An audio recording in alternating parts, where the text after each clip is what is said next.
Hello friends, welcome back to my channel. আজকের ক্লাসে আমি তোমাদের সাথে সেকুলারিজম বা ধর্মনিরপেক্ষতা বিষয়টিকে নিয়ে আলোচনা করব। সেকুলারিজম বা ধর্মনিরপেক্ষতা এর ইন্ট্রোডাকশন বা ভূমিকা এবং সেকুলারিজম অ্যান্ড মডার্নিটি বা ধর্মনিরপেক্ষতা এবং আধুনিকতা এই দুটি পয়েন্টকে নিয়ে আলোচনা করব আজকের ক্লাসে। If you like my video, please like, share and subscribe my channel. Let's start the video. Secularism বা ধর্মনিরপেক্ষতা ইন্ট্রোডাকশন বা ভূমিকা। The shorter Oxford English dictionary defines the word secular as follows: belonging to the world and its affairs as distinct from the church and religion. It is viewed chiefly as a negative term with the meaning non-ecclesiastical, non-scared and non-religious.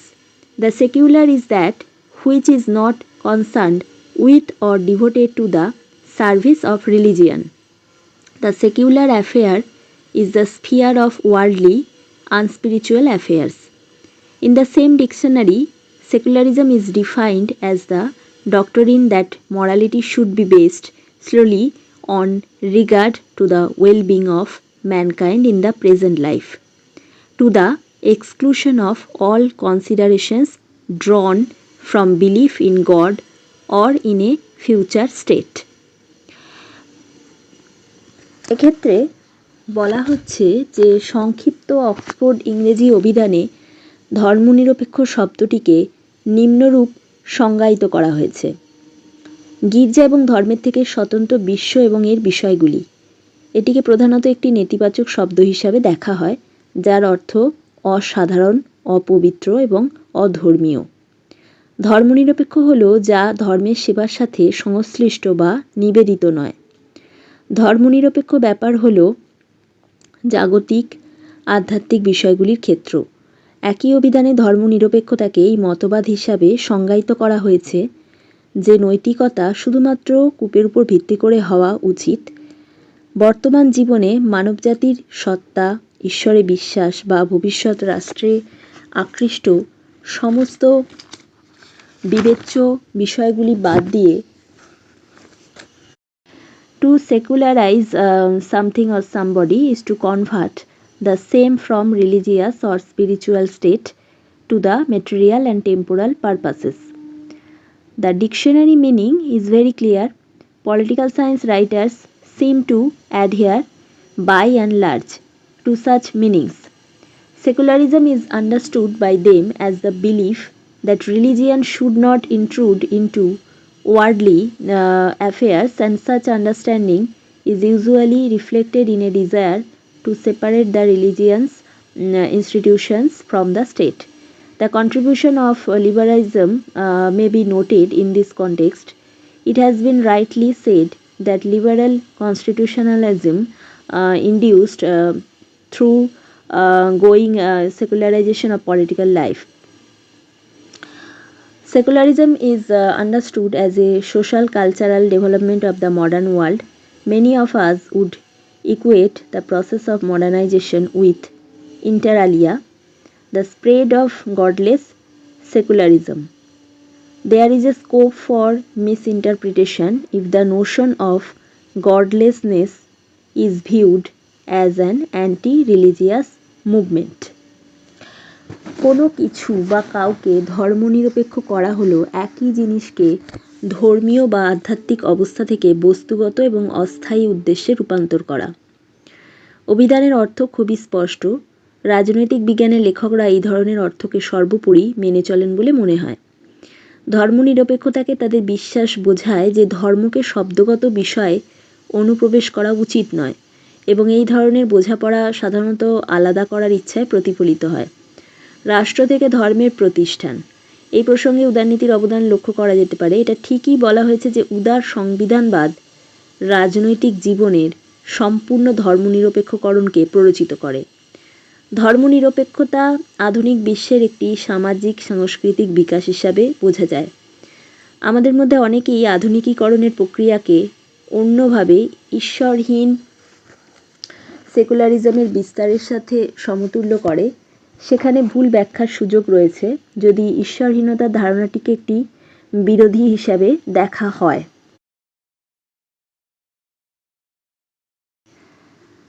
The non-religious is not anti-religious. The liberal secularism is by no means an anti-religious tendency. Next point, secularism and modernity. With Renaissance European comes secularism.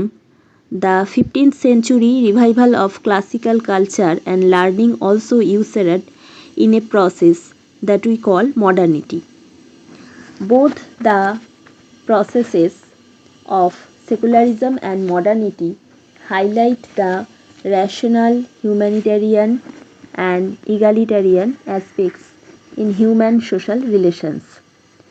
As we count the European Renaissance from mid-15th century, we note how the feudal religious order declines and how the modern rational or secular order gradually takes shape.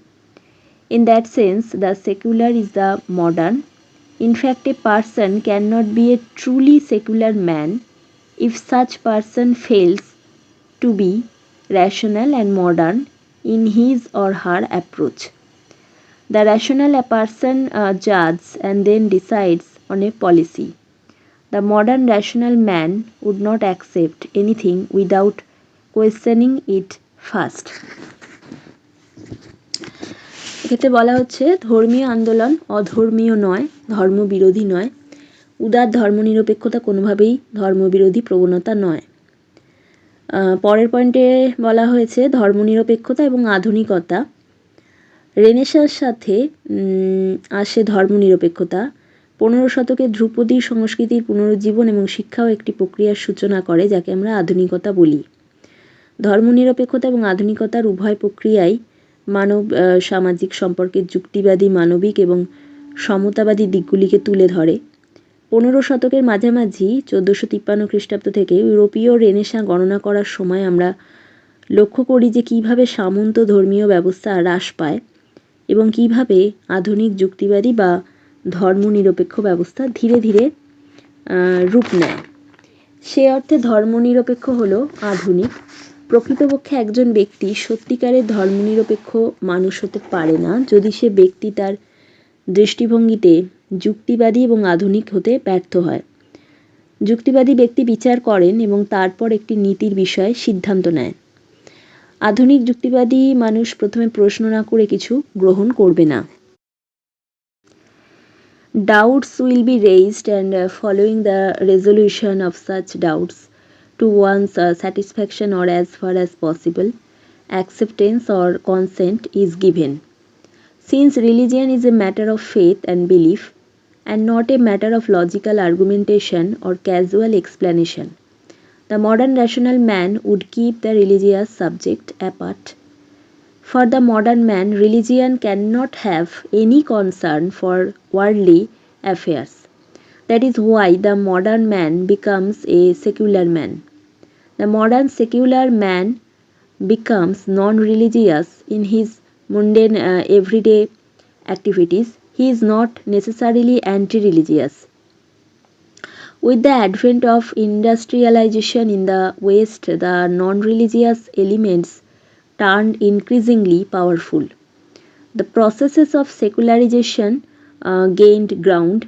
The impact of religion on temporal affairs, especially on political life, was restricted. The spread of liberal culture and ideas strengthened secularism.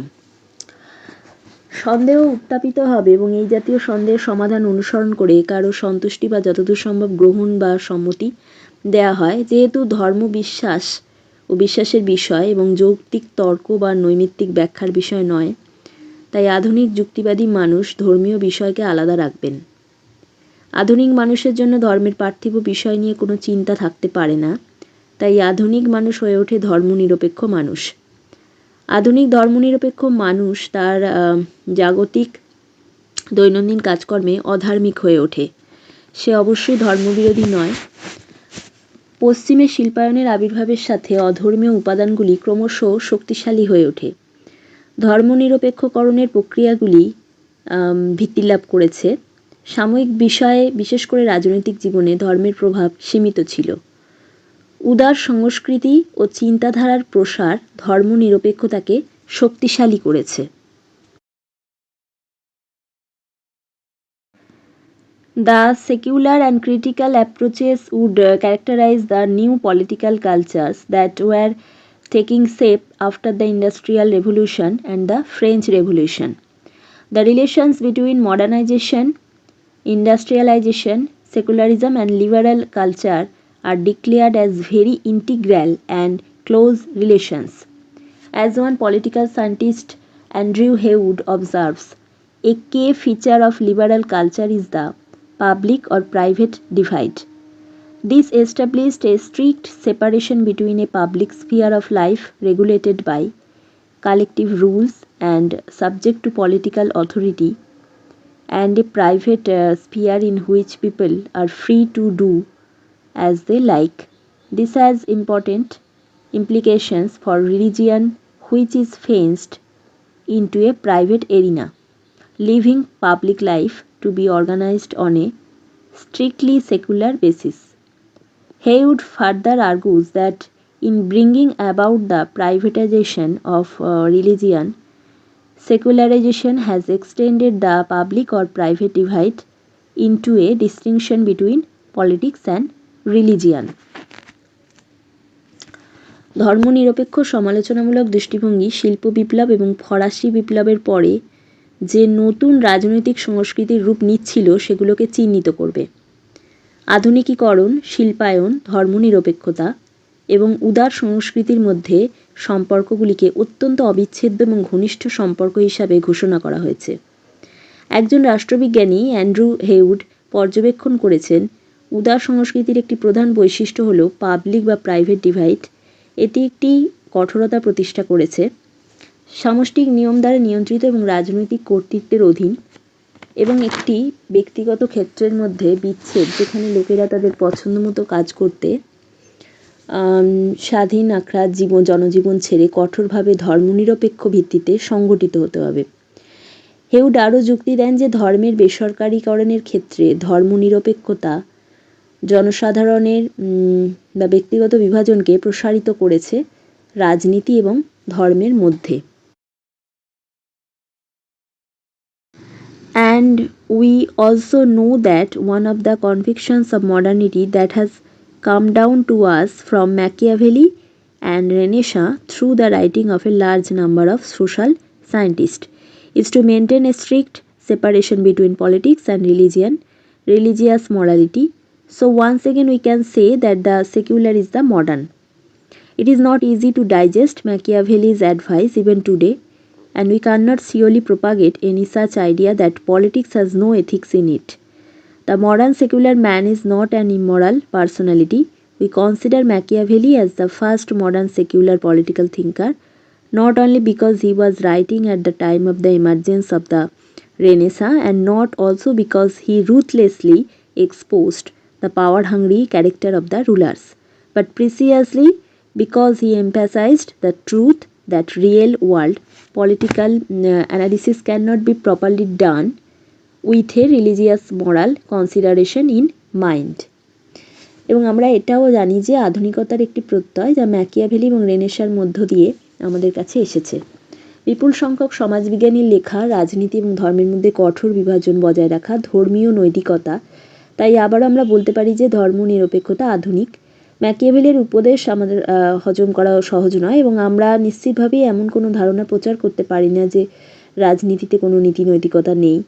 আধুনিক ধর্মনিরপেক্ষ মানুষ কোনো অমর ব্যক্তিত্ব নয়। আমরা ম্যাকিয়াভেলিকে প্রথম আধুনিক ধর্মনিরপেক্ষ রাজনৈতিক হিসাবে বিবেচনা করি। চিন্তাবিদ শুধু এই কারণেই নয় যে তিনি রেনেসাঁর উত্থানের সময় লিখেছিলেন, এবং এই কারণেও নয় যে তিনি ক্ষমতাকে নির্মমভাবে উন্মোচিত করেছিলেন, শাসকদের ক্ষমতালোভী চরিত্র, তবে অবিকল এই কারণে যে তিনি সত্যের উপর জোর দিয়েছিলেন যে বাস্তব বিশ্বের রাজনৈতিক বিশ্লেষণ সঠিকভাবে করা যায় না।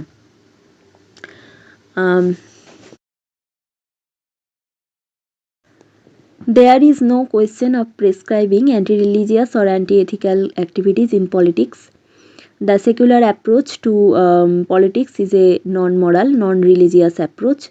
Secularism is not a call to cultivate atheism. It is at best a call to give primacy to pragmatic considerations. Otherwise, the secular politician may be guided by his own moral scruples, and the secular political scientist may incorporate in the methodology his own social ethical principles and standards. রাজনীতিতে ধর্মনিরপেক্ষ দৃষ্টিভঙ্গি একটি অনৈতিক অধর্মীয় দৃষ্টিভঙ্গি। ধর্মনিরপেক্ষতা নাস্তিকতা গড়ে তোলার আহ্বান নয়, বাস্তববাদী বিবেচনার প্রাধান্য এটি দেওয়াই সর্বোত্তম আহ্বান। অন্যথায় ধর্মনিরপেক্ষ রাজনীতিবিদ তার নিজস্ব নৈতিক বিধিবিধান দ্বারা পরিচালিত হতে পারেন এবং ধর্মনিরপেক্ষ রাষ্ট্রবিজ্ঞানী তার নিজস্ব সামাজিক নৈতিক নীতি এবং মান পদ্ধতিতে অন্তর্ভুক্ত করতে পারেন। বন্ধুরা, আজকের ক্লাসে আমি তোমাদের সাথে সেকুলারিজম বা ধর্মনিরপেক্ষতা এর ইন্ট্রোডাকশন বা ভূমিকা এবং সেকুলারিজম অ্যান্ড মডার্নিটি বা ধর্মনিরপেক্ষতা এবং আধুনিকতা এই দুটি পয়েন্টকে নিয়ে আলোচনা করলাম। তো আজকের ভিডিওটি এই পর্যন্ত শেষ করছি। বন্ধুরা, তোমাদের যদি আমার আজকের ভিডিওটি ভালো লেগে থাকে তো please like, comment and share করো, আর চ্যানেলটিকে অবশ্যই সাবস্ক্রাইব করে নিও।